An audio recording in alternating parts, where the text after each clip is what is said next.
Okay, now so for everything inside the van, pretty much how it all works. The first thing here is our main light switch panel. Okay, there's the two switches on the top are for the outside lights. There's a light on the outside wall here, and there's also an LED strip light on the awning. So you just press them, turn them on, and press them to turn them off. The bottom one down here is the inside lights. Off, back on. The off button here is all lights off, inside and outside. So we'll just leave the bottom one on for the moment. Now, I guess the next important thing is the fridge. Okay, this is a 150 litre three-way fridge, and we plugged it into power earlier on. So when you press the button here to bring the display up, it shows it's on automatic with a power cord symbol there. So it's running on electricity at the moment, everything's all normal. There's your temperature selector up the top. If you do want to adjust the temperature, you just keep pressing it until the temperature selector ends up in the middle there, and then you can wind that up or down to whatever you choose. Press it again to set it, and it'll come back to that main screen there. Being a three-way fridge, it works on electricity, gas, and also 12 volt. If your car's been wired up to supply 12 volt to the fridge. Otherwise, being on automatic, it will automatically, once we pull that power cord out, it'll automatically try and select gas. If gas is not there and the car's plugged in, it will automatically try and select the car. Obviously, if the car's hooked up again for it. That's pretty much basically with the fridge. The only thing is, if it comes up with an orange section through the middle here, that can be caused by maybe swapping the gas bottles over. There's air in the gas lines and it's failed to ignite. It'll come up with an orange bit through the center here and a triangle, flashing triangle, and it'll have a reason and a code there. Basically, to just reset the fridge, turn the whole thing off by just holding the button in there till it switches off. Press the button again, hold it till it beeps, and it switches back on, and that should clear away any faults there. Of course, at any time, if anyone is not sure of how something works in here, you can either give me a call, and it's very easy. Phone numbers are on the stubby holders up here with the wine glasses, or you should have my phone number from the Camplify app, and then I'll be able to hopefully help out with any issues. Okay, so the main electrical system here, everything in here is basically 12 volt. This is the new system JATT put in, the projector system, and it's got all your information on here. So once you press the button here to bring the screen out of standby up, you've got your it's got two water tanks here, so it shows they're both at 100%. Looks like the waste tank's got a little bit in at the moment, it's at 25%. Your battery voltage and the charge of the battery, whether it's getting solar or power. There's two 100 amp lithium batteries here, so there's plenty of power. But of course, when you're off grid, you do have to be a little bit mindful about how much power you're using, what the weather's doing outside. There's a solar panel on the roof here to charge the batteries, but of course you get a bit of cloudy day, rain or something like that, it doesn't charge too well. So just keep in mind with that, especially if you're free camping. So now to turn the pump on, these switches here we don't need to touch. Everything's done by this controller here. So for the moment we'll just turn all that off. To turn the pump on, you press the pump button. Okay, if the screen is dulled, the first time you press the pump button, it brings it out of standby and turns the screen on. The second time you press it, the little green symbol will come up down the corner here for the pump, and now you'll have water at the tap or in the shower. To turn the hot water system on, it's gas instant hot water. So basically we just press it down the bottom here, comes up here as the HWS on, and it will show here the current temperature of the water in the gas system. And then basically if we just go flick the tap on over here on hot, that temperature here will rise up to around 50 degrees or so, and you get your 50 degree water out of the tap there.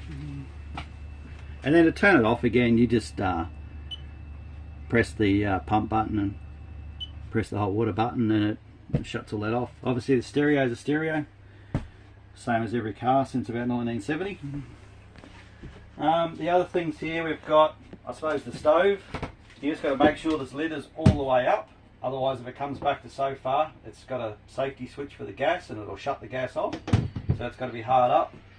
And then of course you just push the button in, turn it, a bit like a barbecue, hold it for a second or two and let it out and it'll stay on.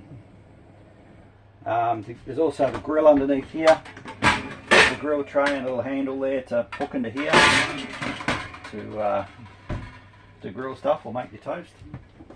Under here there's also a exhaust fan and also a switch on this side for another light to be able to see what you're cooking. These are Sirocco fans. There's 3 of these fans. There's one at the bed up the front there, there's one here, and there's also one tucked around the corner here. They're great for certainly during summertime, if you're free camping or so and you are not using the air conditioner. These fans, you just lift this lever out and you swing it up to wherever you want it, and then they basically move any which way that you want. The only thing to remember is when you do move or put the roof down, it's great to stack stuff up here when you're camping, but when you go to move and pack up, you know, the roof comes down to here, so everything has to be down low. So these fans have to be folded back down.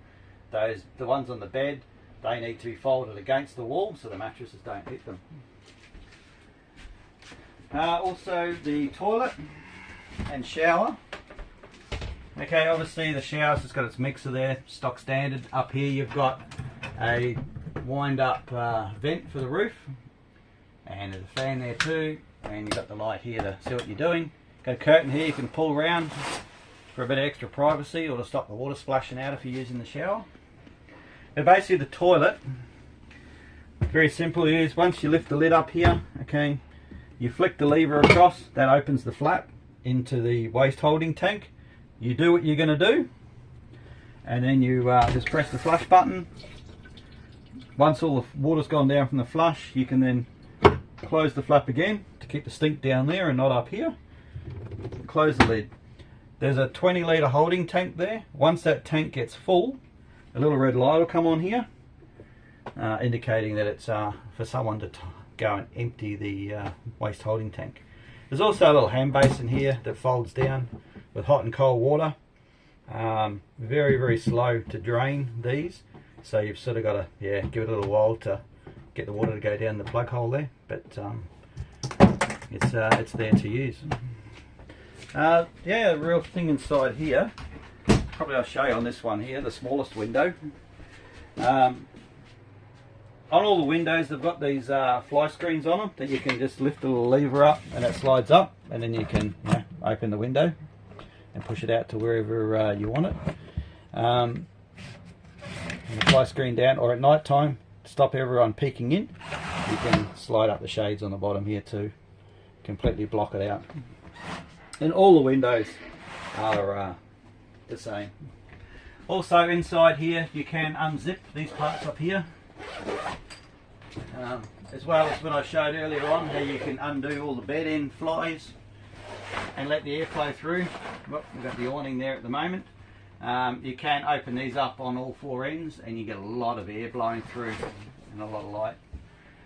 Otherwise, in amongst all these cupboards, you'll find all your cups, plates, all your cutlery and stuff down here, pots, fry pans down the bottom, kettles, toaster, there's a gas kettle, there's an espresso little coffee machine, tea towel and stuff in there for you to use. And in here there's some tea bags and espresso coffee things, there's some tissues, toilet paper, salt and pepper, and the wine glasses and stubby holders of course are over that side. There's also, for safety wise, there's a fire extinguisher in the doorway there. There's also a fire blanket up here in the top cupboard. There's also a bunch of books here on how everything works. And of course that's where we store the TV remote. Okay, so the TV, during travel, it sits on the seat here, where it's all nice and safe. And then We just a couple of cables here that plug into the back of it, the power cable, the antenna cable, put that in, and then the TV